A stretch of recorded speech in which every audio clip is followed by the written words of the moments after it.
South by Southwest 2026. We're here with Shao Dow in the KiTbetter Artist Loft. Welcome. Thank you. I was so confused. It was a house, and then we went up here, and it's beautiful. It is a actual house. Yeah. I was surprised by that too. Yeah, you get a nice view of the Austin skyline, though, Yeah, so it's it's beautiful. not bad at all. Diving into your work and diving into what you've been up to. I mean, artist, trained in Kung Fu in China, manga artist. You still run like a manga comic book company? Yeah. Everything? So the question off the top is, where do you find the time? How do you do all of this? Well, I mean, It doesn't seem like there's enough hours in the day. no, there definitely aren't. And especially more recently, I've been trying to take sleep more seriously. So I'm trying to go to bed at normal You've times, decided which is to investigate sleep. yeah, like this thing is how I continue not breaking apart. Okay, I'll try that. Yeah. So no, funnily enough, I had a conversation with somebody 2 days ago who was looking to start their artist journey and wanted to do this.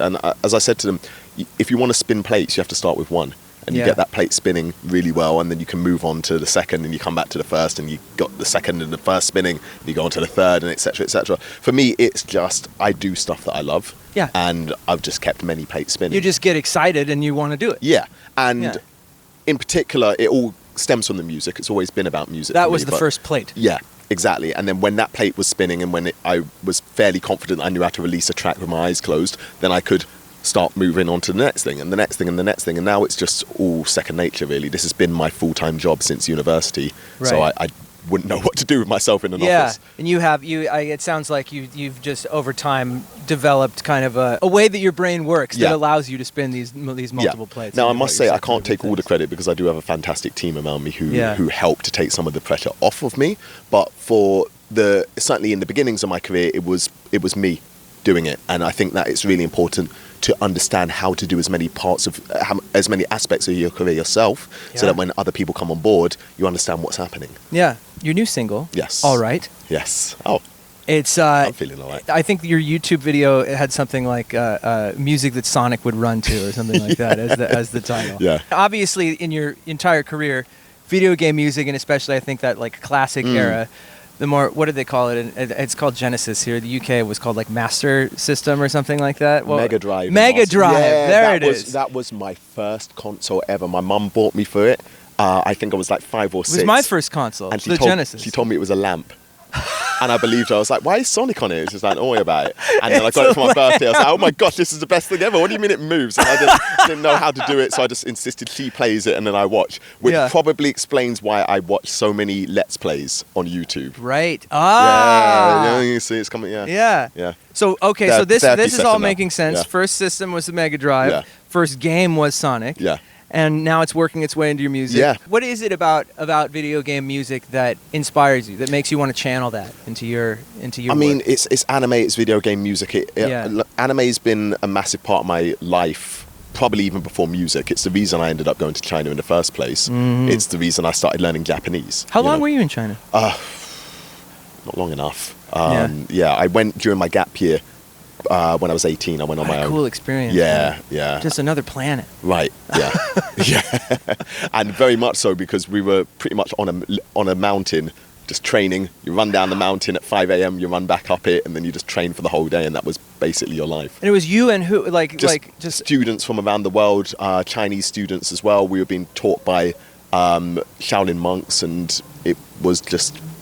What an amazing experience. Yeah. And it was there that I actually started writing lyrics. And so that's kind of how I became a rapper in the early stages, except I wasn't very good. Sure. Yeah. Well, no one starts good. No, exactly. But throughout it all, I always used to incorporate little references to the stuff that I was interested in, and then during the pandemic I just went full nerd and never looked back. Sure. And so it's always about that. And with the song All Right in particular, it's got a feature from Lotus Juice, who is very prolific rapper on the game Persona 3, so it made sense to make a track that had video game elements, and then the producer of the track is VGR, who is a very, very well-known video game remix producer, so it kind of lent itself to it. It sounded like video game music. When it was finished, I thought I could hear this in a Sonic game. That's what I was going to say. Do you feel like sometimes when you're making music, you're imagining like a scene or a level or something like some sort of visual that would accompany that? For me, it's always I just write and I just try and create, and then when it's done, I start to turn my head into business mode and think, okay, what can I do with this random thing I've just made? Right. I never really sit down and think, okay,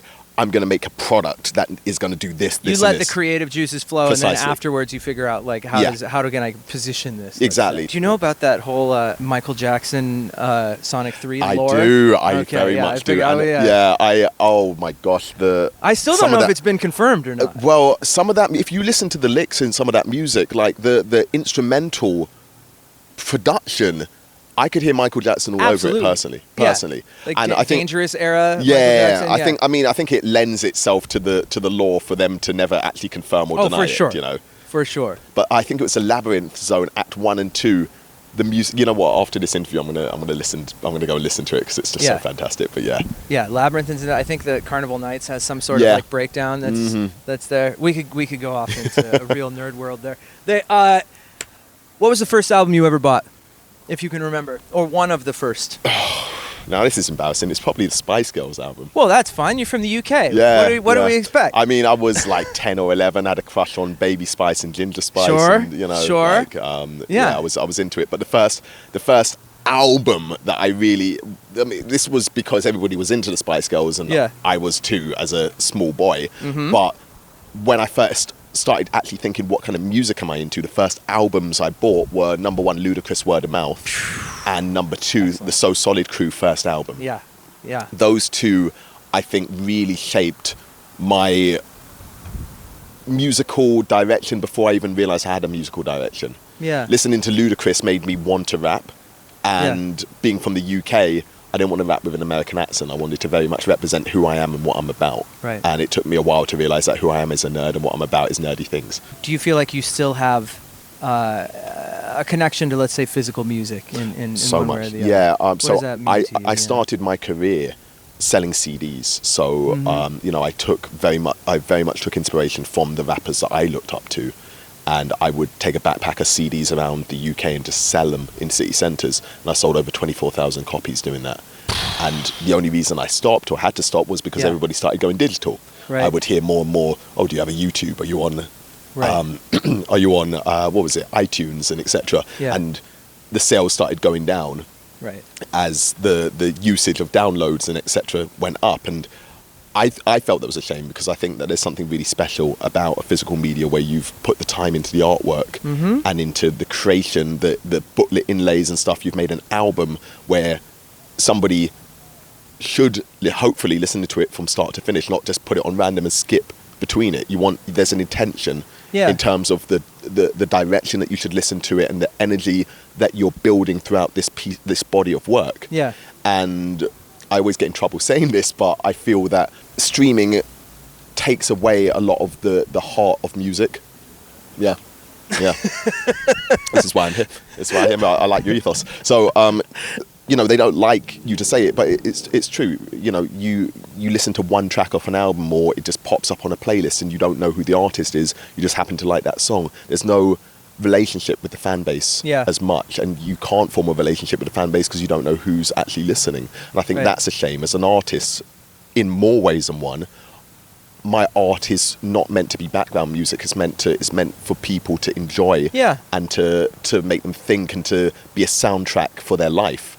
One of the gals that was here earlier, Bree Stoner, when I was interviewing her, she was talking about how the act of music creation is so intimate and so physical that like to have it's kind of like a full circle moment to be able to like, and now here it is. Here is the result. And I think it's really nice that vinyls are coming back. I don't know if CDs will.